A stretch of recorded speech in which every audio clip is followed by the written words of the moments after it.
Olá, o brasileiro vai novamente às urnas no dia 26 para decidir por Aécio Neves ou a continuação do governo Dilma Rousseff. Mas qual a expectativa de toda essa votação, de toda essa campanha e qual a análise do primeiro turno? Aqui no estúdio eu converso com o professor Eduardo Guerini para falar um pouquinho sobre essa eleição, esse período aí conturbado que o Brasil está vivendo, também de expectativa. Obrigado pela sua presença, professor. No dia 26, vamos novamente às urnas, decidir, a campanha política está no ar. Qual a sua análise a respeito dessa questão, dessa disputa de Aécio Neves e Dilma Rousseff, né? Uma surpresa aí que as pesquisas não mostravam o favoritismo do candidato do PSDB. De maneira geral, é sempre importante nesse cenário observar que há uma dinâmica do comportamento eleitoral e que os institutos de pesquisas no Brasil erraram de norte a sul. Os grandes institutos de pesquisas, na prática, não capturaram esse movimento, essa migração do voto útil na mudança. Ou seja, o discurso da mudança, ele não serve ao governo Dilma Rousseff, ele serve à oposição. Marina e Aécio detêm uma parcela, uma fatia de eleitores em torno de 55% a 58%, ou seja, eles são maioria. E a tendência é essa maioria mudancista se efetivar no segundo turno. Ainda que o governo tente usar de todos os artifícios, o primeiro turno foi uma campanha de muito baixo nível, do ponto de vista da desconstrução de imagem e da falta de propostas. E aí eu insisto em dizer, os dois candidatos que passaram ao segundo turno são os dois candidatos que não apresentaram um programa de governo, não apresentaram ao eleitorado. A única candidata que apresentou o programa de governo foi alvo de uma derrota substancial pela sua fraqueza, mas uma fraqueza não da candidata, não é da Marina Silva, é a fraqueza da estrutura partidária, ela não tinha máquina partidária.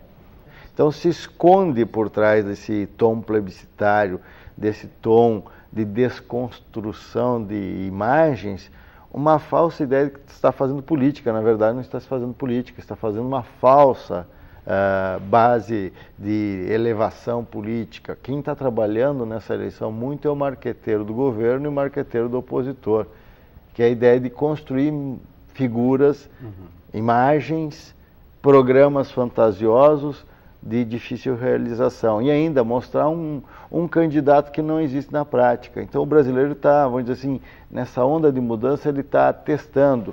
Eu lembro que nas pesquisas, desde as manifestações de junho de 2013, o tom era mais ou menos isso. As pessoas não querem a continuidade desse governo.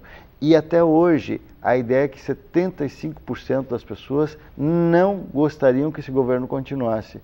O que significa dizer que o governo Dilma está a perigo de perder uma eleição com uma ampla maioria, com uma coligação ampla e com uma exposição no primeiro turno também ampla. E Aécio Neves vai catalisando aquele desejo de mudança, tanto que ele configura esse desejo. Ele é a mudança articulada. A Dilma é a continuidade desarticulada.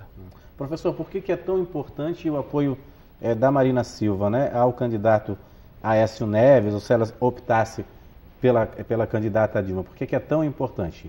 De maneira geral, o apoio sempre são importantes no segundo turno, porque demonstram a força do candidato em articular, agregar novos elementos, novos líderes políticos, representantes políticos, membros da sociedade civil. Marina, ela teve uma votação que foi abaixo do esperado. Ela não teve uma votação que garante ela enquanto uma liderança futura para 2018, mas efetivamente esses 22%, mais ou menos, eles traduzem votos necessários para se ganhar a eleição. Tanto que já ocorreu uma migração automática no primeiro turno, que levou a Aécio lá ao patamar de 33%, o que assustou o governo, que não previa isso. O governo ficou abatido, deu para ver no semblante de Dilma um abatimento, não é uma comemoração de vitória, mas sim acusando o golpe, ou seja, erraram na estratégia, erraram no foco e ainda tiveram a surpresa das urnas, que não contavam. O segundo aspecto é que Aécio conseguiu capitalizar isso e já tem uma transferência de 68% dos votos de Marina para Aécio e apenas 18% para Dilma, o que coloca novamente uma luz vermelha na campanha de Dilma Rousseff. Ela não consegue dizer a que veio, não consegue estabelecer um marco de continuidade com mudanças, na verdade a mudança já é o tom do discurso do opositor Aécio, e não consegue congregar novas lideranças. Resultado, ela está abatida, está enfraquecida e demonstra com esse novo escândalo aí da corrupção na Petrobras que ela é vítima de um enfraquecimento do seu partido, de uma perda de identidade do PT que vai se esvaindo, né? Vai se perdendo força, vai se enfraquecendo num governo débil, né? Acho que é o pior governo da transição democrática que nós tivemos. Não foi tão ruim quanto o de Collor. Uhum. Agora, professor, só acredito que se o PSB, né, da Marina Silva, escolhesse aí um candidato a vice-presidente que tivesse um nome mais reconhecido em nível nacional, poderia captar mais votos? Até que ponto o vice-presidente é importante, né, em toda essa questão de captar eleitores? De maneira geral, o vice-presidente sempre é um candidato que tem um partido por trás. Então, Dilma Rousseff tem o PMDB por trás.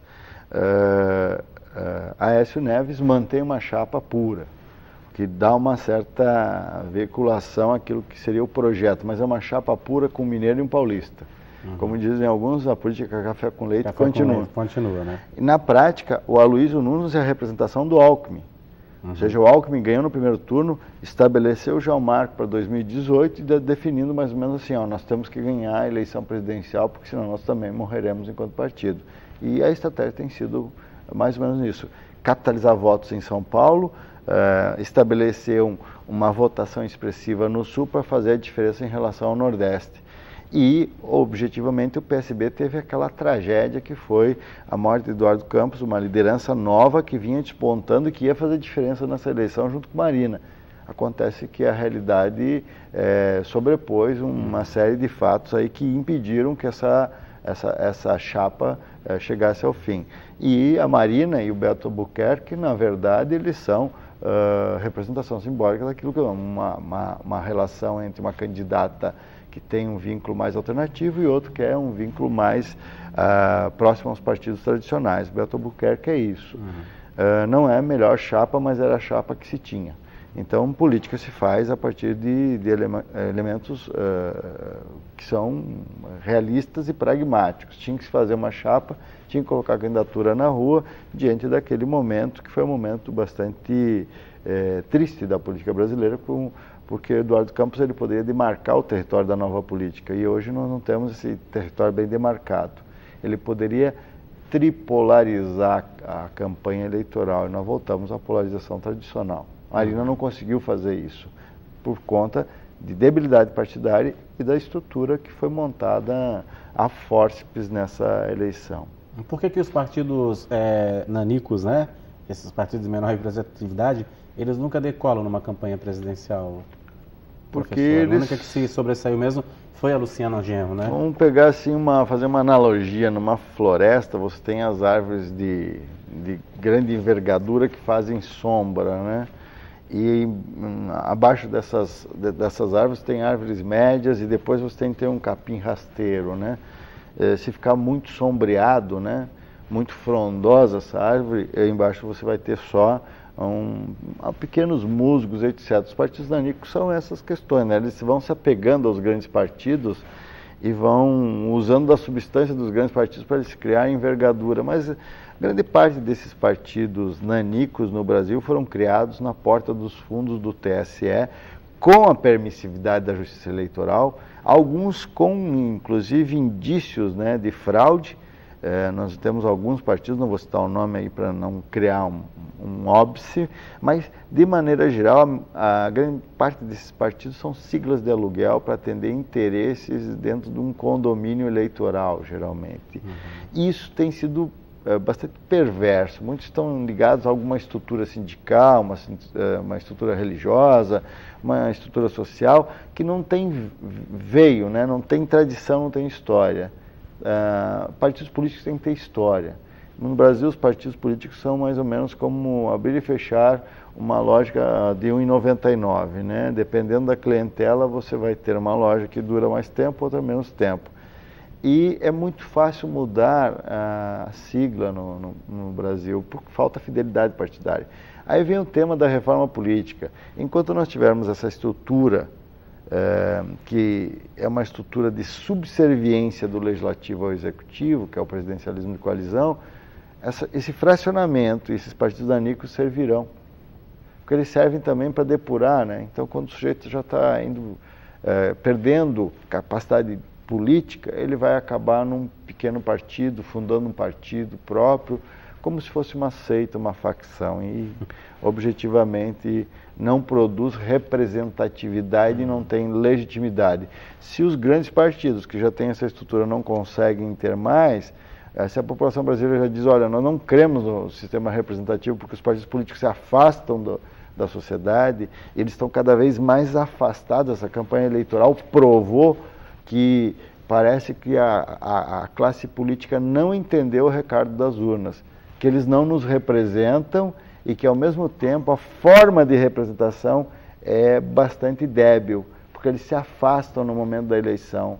Eles acham que o mandato é um mandato pessoal, não é um mandato partidário que tem que cumprir um determinado viés programático. Então, o candidato toma posse autoritária do mandato popular e acha que é soberano. E, na verdade, quem é soberano é o eleitor, o cidadão que o elegeu, que pode, inclusive, retirá-lo. Tem mecanismos de retirada desses parlamentares. Por isso que a defesa do parlamentarismo no Brasil é mais do que emergente, é uma necessidade para depurar essa canalha política que usa e abusa do poder do mandato popular. Ok, professor, a gente vai fazer um rápido intervalo. Daqui a pouco eu queria que o senhor analisasse também, no próximo bloco, a questão regional aqui, né? A eleição regional aí que, principalmente Itajaí, não teve nenhum representante eleito. Painel no Vale volta em instantes.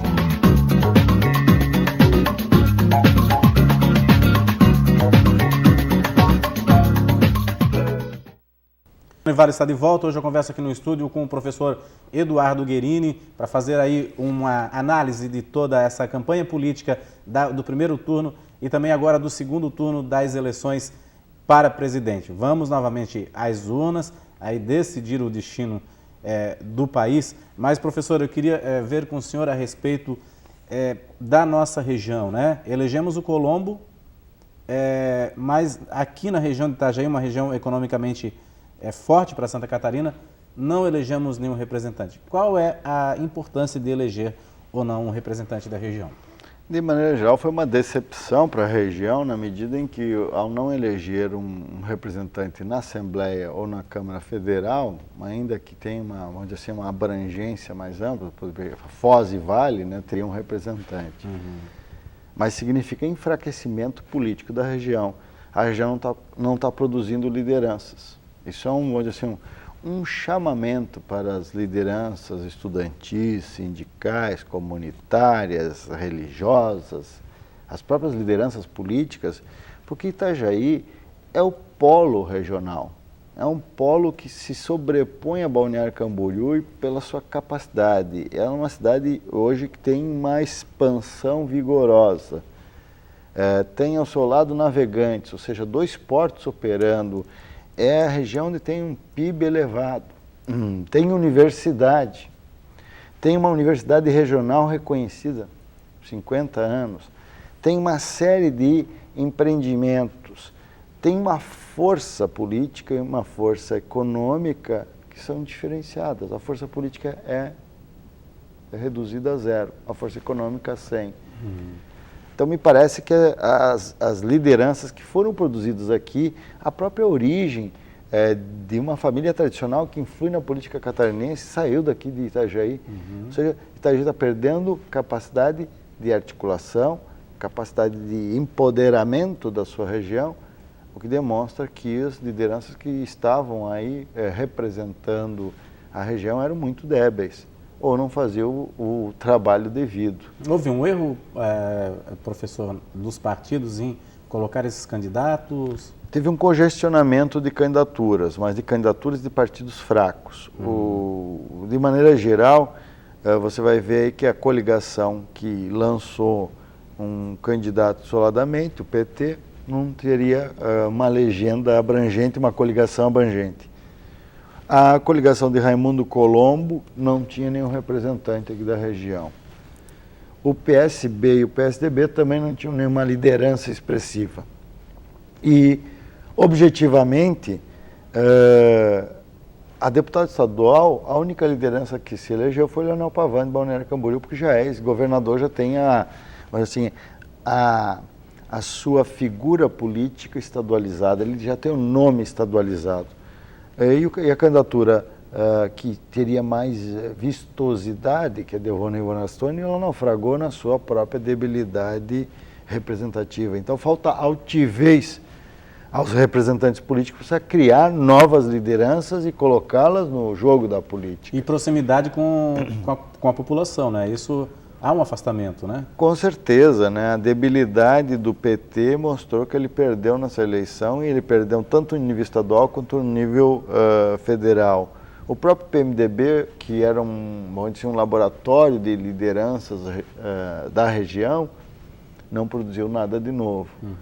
O PSD é um partido ainda que está muito ligado ao governismo fácil, né? Então, as candidaturas lançadas eram candidaturas para preenchimento só daquela cota, né, partidária, e não representavam efetivamente a região. A pergunta é se não tem nenhuma liderança que tenha capacidade de, vamos dizer, articular a representação política com os interesses regionais. Então o voto regional não colou. Mas não foi só aqui.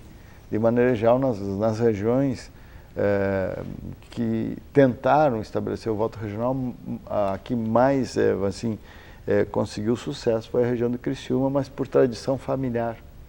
Então o deputado Altair Guide elegeu o seu filho Ricardo Guide. E tu tem o primo do Clésio Salvaro, o Cleito Salvaro. Então são nomes familiares.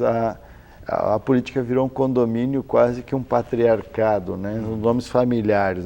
Daqui uns dias nós vamos ter os netos, né? Temos os filhos, os júniores, depois vem os netos, né? Então, a política não é um ambiente familiar, a política é um ambiente de representação de todas as classes, mas ela tem sido elitizada, principalmente em Santa Catarina, o que demonstra a fraqueza dessas candidaturas que não tiveram sucesso para o voto regional. Agora, professor, assim, o governador reeleito, Mal, sentou novamente na cadeira lá no centro administrativo em Florianópolis e já tem esse abacaxi grande, né, para resolver, que são os ataques, né? A OAB emitiu aí umas sugestões falando aí do déficit, né, de 5 mil vagas aí no sistema penitenciário. Mas antes eu queria dar uma olhada com o senhor, né, numa matéria assim daqui do sistema penitenciário da Caianduba, que é um modelo de trabalho dos apenados, né? Vamos dar uma olhadinha aqui.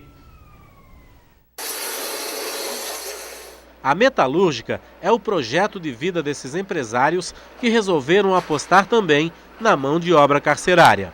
Além de você estar obtendo o lucro de ter uma mão de obra mais barata, o principal ponto a gente tem que frisar aqui é de reingressar essas pessoas com uma profissão e fora do mundo do crime. Isso aí é um ganho para todos, sem dúvida alguma. Agora aí a qualidade, né, dessas pessoas, do trabalho que eles fazem lá, como é que é? A qualidade é muito bem feita, são muito bem trabalhados, eles têm uma força de vontade muito grande em cima do trabalho que a gente implanta lá dentro com eles. A gente trabalha com eles a respeito de metas e peças que levam 2, 3 dias para fabricar, eles conseguem fabricar com um dia e meio, com antecedência. A Metalúrgica de Ademar e Ronaldo é o projeto de continuidade de vida de Diego, preso por homicídio. Na penitenciária masculina do Vale do Itajaí, a empresa mantém uma unidade. É aqui que Diego conta os dias para se tornar o gerente de produção lá no chão de fábrica sem grades. Vou me agarrar com todas as forças nessa oportunidade que eu tive. Espero que os outros companheiros que estão aqui, pensem do mesmo jeito e sigam um rumo melhor, né? Saiam daqui com a cabeça pensando em trabalhar realmente, porque a oportunidade está dada, basta querer aproveitar. Na penitenciária masculina em Itajaí, são 171 presos em regime fechado e outros 56 no semiaberto que recebem a chance de se profissionalizar e de ressocialização.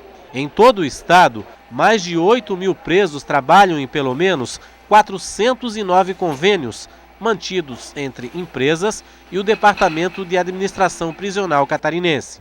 Como que vocês trabalham com os empresários? Como que é convencido o empresário também de apostar em projetos como esse? Na verdade, existe, no caso da penitenciária, uma gerência específica, que é a gerência de atividades laborais.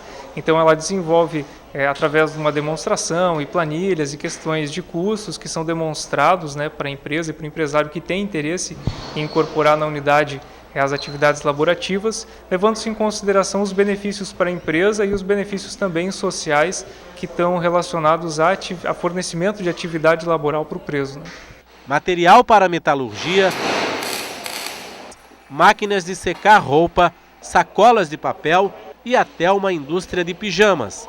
O trabalho que é remunerado mantém o preso ocupado e muda a fórmula desgastada do sistema prisional e a maneira de encarar a vida quando a liberdade chegar.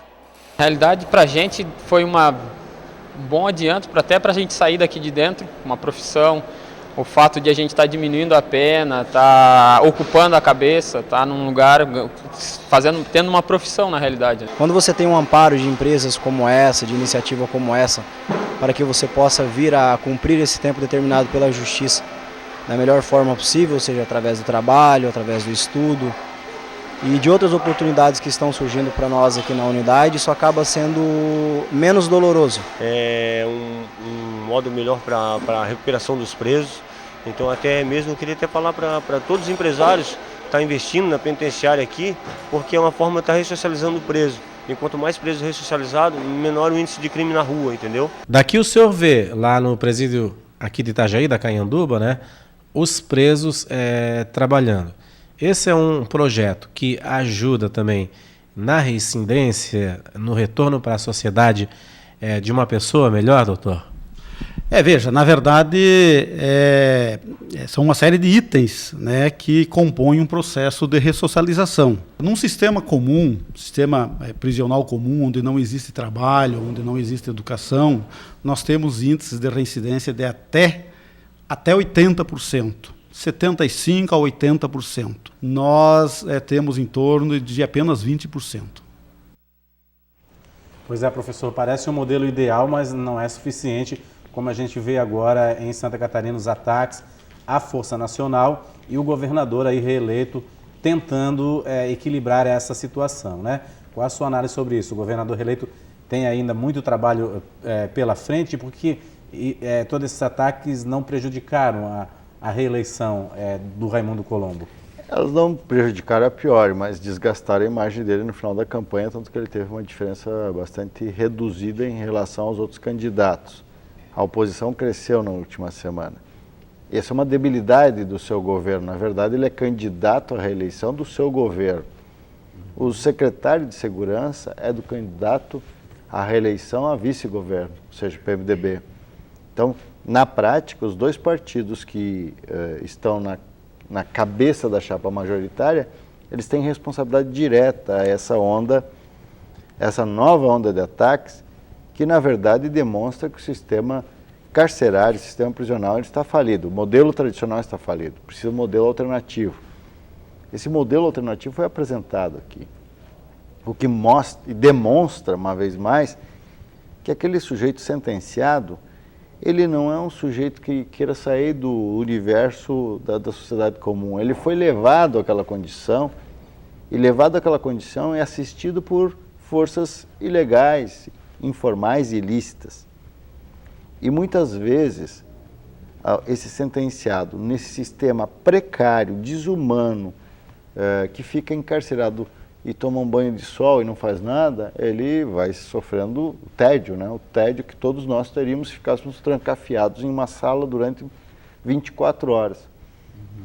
A partir do momento que ele começa a ter atividades laborais, começa a interagir com outros setores e observar que é possível uma alternativa, ele também pode ter a escolha, né? A chance de uma nova vida, ou uma vida melhor, O que está acontecendo hoje em Santa Catarina é uma crise do sistema penitenciário que é produzida nacionalmente e reproduzida em todos os estados. O governador é cúmplice de um sistema penitenciário que não alterou nos últimos 30 anos. É uma crise de segurança pública, é uma crise do sistema prisional, do sistema carcerário, uma crise dentro da justiça, morosidade no trato penal, que são as demandas que esses grupos de fraternidade que se criam no interior das penitenciárias e além dos muros da penitenciária estão dizendo. É tortura, questão de falta de assistência judicial. Um governo do Estado, que se diz um governo rico, que se diz um governo parecido com um país europeu, que só tem 60 defensores públicos, que desarticulou a assistência judiciária, está produzindo esse efeito. Então, tu tem que contrapor com modelos que são modelos que evitam a reincidência no crime. E é possível. Inclusive, o modelo de encarceramento tem que ser debatido amplamente com a sociedade, pode ter outros modelos. Nós temos já a tecnologia, a chamada o acompanhamento eletrônico do preso, hoje pode deixá-lo ele fora do sistema prisional. Então, o déficit de vagas, primeiro, porque se criminaliza demais. O problema da onda de ataques é porque se penitencia demais e se encarcera demais. E tem alternativas, e essas alternativas estão aí. São exemplos que devem ser seguidos, que devem ser apontados. Tal. Itajaí é um modelo, e é um modelo que tem sido de sucesso. Demonstra que as pessoas podem mudar seu padrão de vida, seu estilo de vida, e a forma de viver, sair de um modelo marginal para um modelo considerado normal, se é que é possível. Ok, professor, queria agradecer a sua presença aqui. A gente sabe que o Raimundo Colombo tem essa grande missão pela frente, além de outras, né, como a educação, a saúde, etc. Ou seja, os temas prioritários, na agenda prioritária, educação, saúde, sistema de segurança, mobilidade, o que ele vai ter que provar que veio, porque o segundo mandato é o último mandato dele. E o sistema prisional que já está apitando também aí, né? Com certeza. E a população sendo penalizada também, né? Sempre a população vai ser penalizada se ela não cobrar dos seus governantes. Então tem que ter controle social dos governantes e também dos representantes, exigir que eles trabalhem. Ok. Obrigado, professor, pela sua presença aqui. O Painel Univale fica por aqui. Até o próximo programa.